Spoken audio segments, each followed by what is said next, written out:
Tired old Santa. It was midnight Christmas Eve. I was lying in my bed, waiting for the hoofsteps and the sleigh bells overhead. Then I heard the sound of someone pulling in my lane. It must be Santa Claus, but he didn't look the same. He wasn't dressed in red. He wasn't fat and jolly. He wore blue coveralls and wheeled gifts on a dolly. I met him at the door and asked him who he was. He hobbled in past me. He said, "I'm Santa Claus." I asked him, "No red suit? Where's the ho-ho-ho? Where's the jolly elf that we've all come to know?" "Ho-ho-ho," he grumbled. "I'm getting old and tired.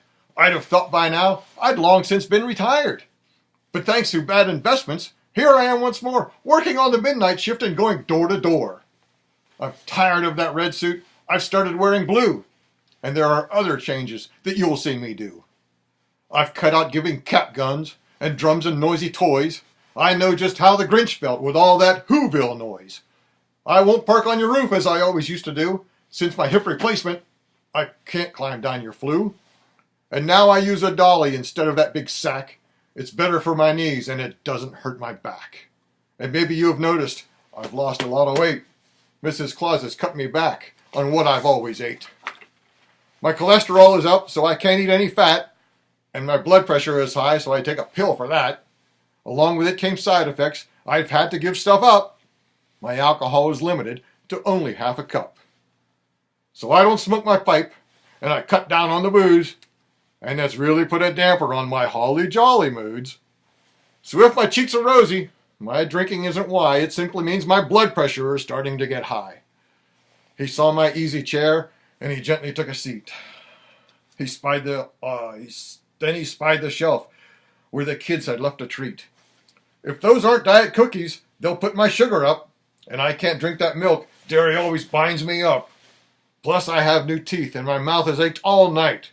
Some ice cubes on my gums would really feel all right. And so, to make him jolly, or maybe make him nice, I went out to the fridge and I got a block of ice. As he rubbed his gums with ice, I sat with all the gifts. And as I read the tags, I wondered, who is this?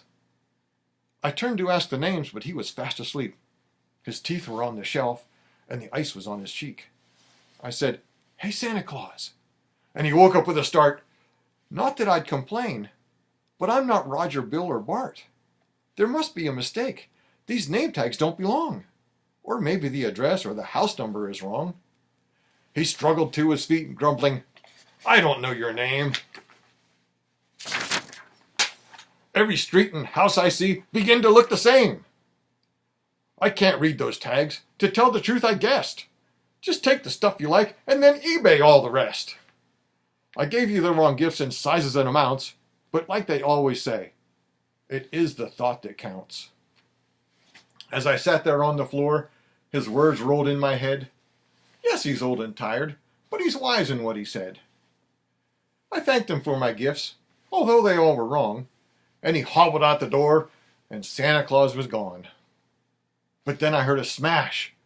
To my side window I dashed, and in the twinkling lights I could see my car was crashed. The bumper face was torn and the fender edge was bent. Sleigh tracks in the snow led directly to the dent. I heard his voice exclaim as he threw out through the dark, "Make your driveway bigger, 'cause there is no place to park." Santa hit and run me. My Christmas night was marred. He left no registration and no insurance card. It's certainly a good thing he flies up in the sky, 'cause on the ground he drives like an old retired guy. I guess that I should chase him. But he'll come back himself as soon as he remembers his teeth left on the shelf.